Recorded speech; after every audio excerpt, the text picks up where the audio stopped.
di Ngobras, ngobrol bareng sejarah. Tempatnya kita ngobrolin peristiwa penting pada masa lalu yang membentuk perjalanan bangsa kita. Hari ini kita akan membahas kisah besar dari ujung barat Pulau Jawa, yaitu perlawanan Banten terhadap Belanda. Peristiwa ini penuh dengan intrik politik, keberanian sekaligus pengkhianatan yang membuat sejarah Banten berubah selamanya. Saya Aura dan kali ini saya sudah bersama teman saya yaitu Rizkia. Selamat datang Rizkia. Halo Aura, halo sahabat sejarah semua. Terima kasih telah mengundang saya. Topik Banten ini memang sangat menarik karena mengajarkan kita betapa pentingnya persatuan dalam menghadapi penjajah. Oke Rizkia, bisa dijelaskan dulu apa sih latar belakang terjadinya konflik antara Banten dengan Belanda? Jadi begini, sejak abad ke-16, Kesultanan Banten tumbuh sebagai kerajaan Islam yang sangat makmur. Banten menjadi pusat perdagangan internasional, terutama lada dan pelabuhannya ramai oleh pedagang dari Arab, Cina, India hingga Eropa. Nah, Belanda melalui VOC mulai masuk ke Banten pada awal abad ke-17. Tujuan mereka jelas, monopoli perdagangan rempah, tapi Sultan Banten menolak monopoli itu. Dari sinilah gesekan antara Banten dan VOC semakin lama semakin keras. Sekarang pertanyaannya, kapan sih perlawanan besar itu terjadi? Oke, nah puncaknya ada di masa pemerintahan Sultan Agung Tirtayasa. Pada pertengahan abad ke-17, Sultan Agung adalah penguasa yang tegas dan anti sama Belanda. Ia memperkuat armada laut, memperluas perdagangan ke India, Persia, bahkan ke Mekah. Semua dilakukan untuk menjaga kedaulatan tanpa bergantung pada VOC. VOC merasa terancam karena tanpa mereka pun Banten bisa makmur.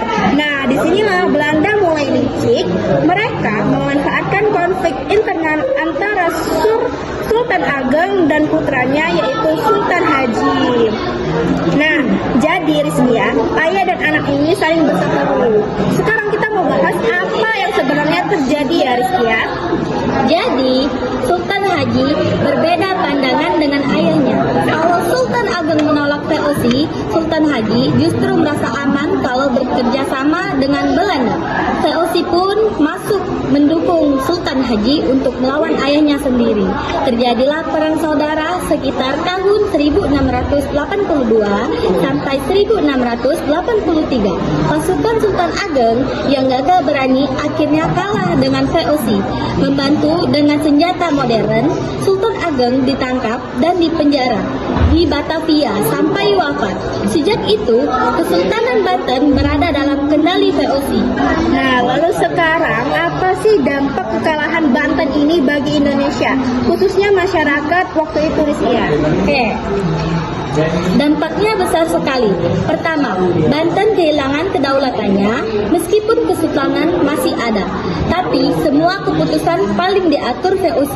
Kedua, perdagangan rempah yang dulu bebas kini dimonopoli Belanda. Rakyat Banten mengalami kemerosotan ekonomi dan tekanan politik. Tapi yang paling penting, kisah ini meninggalkan pelajaran sejarah penjajah sering memanfaatkan perpecahan dari dalam untuk melemahkan lawan, dan Sultan Ageng Tirtayasa dikenang sebagai simbol perjuangan masyarakat melawan kolonialisme.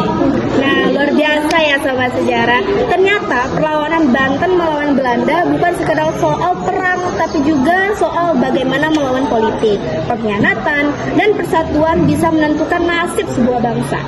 Terima kasih banyak untuk Rizkia yang sudah berbagi ilmu hari ini. Dan untuk sobat sejarah, jangan lupa kita terus harus belajar di masa lalu supaya tidak mengulang kesalahan yang sama di masa depan.